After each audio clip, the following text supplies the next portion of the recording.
Salut, salut, bonsoir les amis, c'est Jessie de Nîmes sur Facebook et Jessie Inard dans la vie privée et personnelle. Je vous salue, j'espère que vous allez bien et que votre journée s'est bien passée. Alors aujourd'hui, j'aimerais partager avec vous un petit principe très simple qui en général est naturel chez les humains et qui des fois n'est pas si facile quand on ne va pas bien.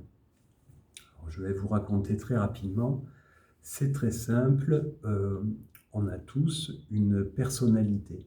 Notre personnalité, euh, c'est une composition de tempéraments qui sont propres à nous. On a tous des tempéraments qui peuvent être XY différents.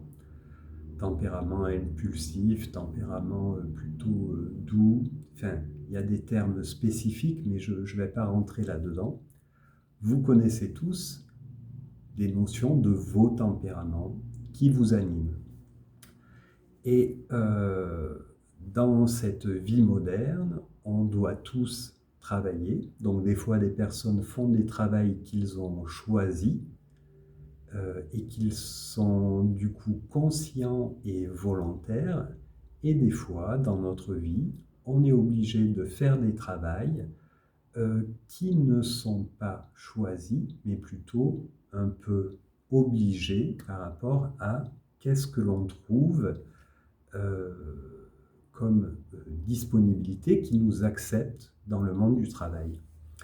Donc j'aimerais vous apporter un petit éclairage par rapport à qui vous êtes et ce que vous faites pour apporter une forme d'équilibre si ce n'est pas le cas pour vous à l'heure actuelle. Donc, si vous êtes d'un tempérament actif et que vous faites un travail manuel, vous faites un travail manuel toute la semaine et c'est votre hobby, du coup, même le week-end, vous êtes manuel parce que c'est votre tempérament. Eh bien, je me permets de vous partager un petit conseil qui serait de, si vous êtes manuel et que vous aimez ça et que vous le faites à fond, c'est extraordinaire. Pour votre équilibre, pensez à prendre des moments où le manuel, vous le laissez de côté pour vous accorder une pause, quitte que ce soit 1 heure de temps en temps, où vous faites des choses qui ne sont pas manuelles, dans le sens que vous pouvez lire, apprendre des choses, bien sûr regarder la télé, mais ce n'est pas toujours très intéressant. Vous pouvez faire des choses qui vous font travailler la tête. Par exemple, jouer aux échecs ou apprendre à jouer aux échecs.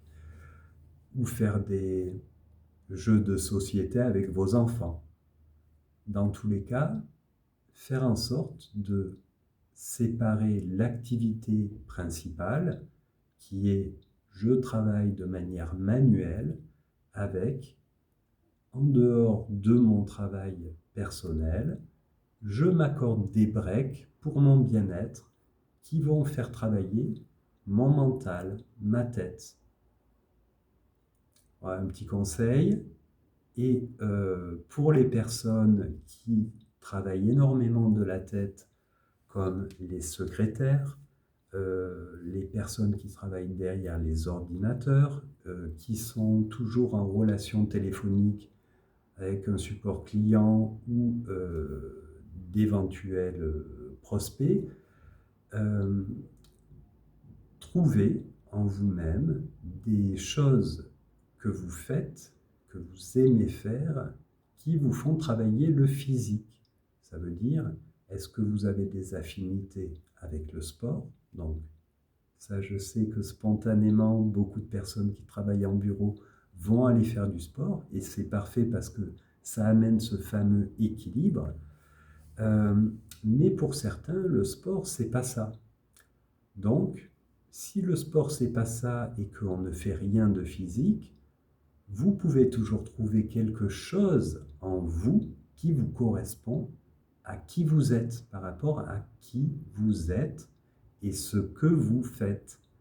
Donc, par exemple, vous pouvez développer une qualité manuelle qui pourrait être du bricolage, qui pourrait être de la couture, du dessin, qui vous permettrait de faire des pauses dans votre semaine ou à des moments donnés de cette semaine pour équilibrer l'énergie en vous entre ce qui est l'activité et l'expression physique et l'activité et l'expression mentale. Comme ça, on harmonise en nous ces deux éléments plutôt que d'être toujours axé que dans une spécificité principale qui pourrait nous amener vers un burn-out, on pourrait carrément le dire, un bug, parce qu'on tire trop sur la corde. On pourrait imaginer que nous sommes un instrument de musique qui a plusieurs cordes, comme des doigts de la main ou les 4 doigts, et du coup, on peut développer des qualités qui nous correspondent, qui jouent sur plusieurs notes ou plusieurs cordes, plutôt que de toujours jouer, gratter sur une seule corde qui risquerait de l'épuiser et peut-être la faire casser. Voilà, c'était un petit conseil de Jessie de Nîmes, des soins énergétiques, pour votre équilibre entre le qui vous êtes et le ce que vous faites dans la vie en général. Voilà, j'espère que ça vous a plu. Merci beaucoup.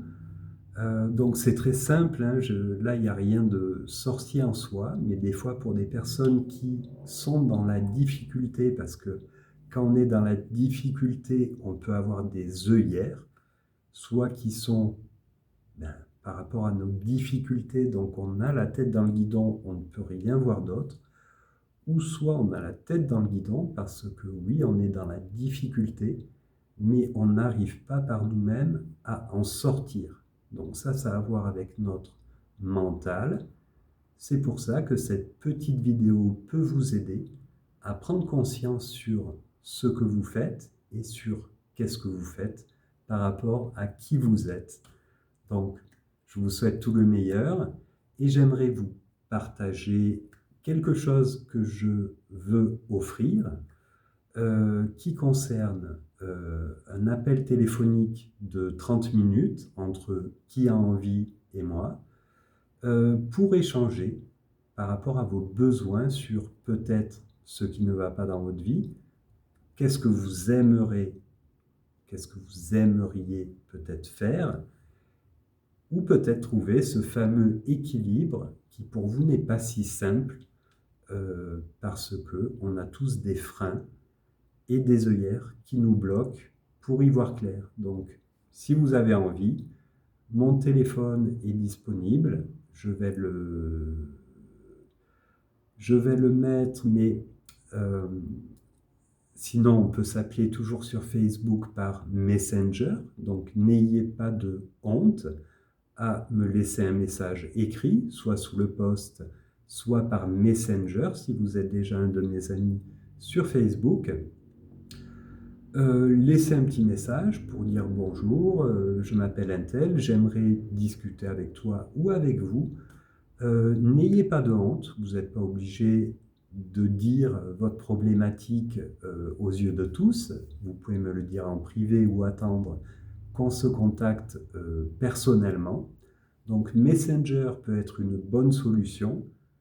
Pour l'instant, je vais simplement rester sur l'idée de Messenger pour les gens qui me voient sur Facebook.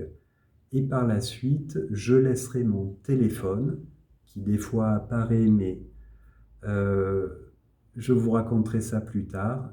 Pour l'instant, on peut se contacter par Messenger plutôt que mon téléphone à moi personnel, pour justement séparer cette fameuse vie privée et cette fameuse vie professionnelle.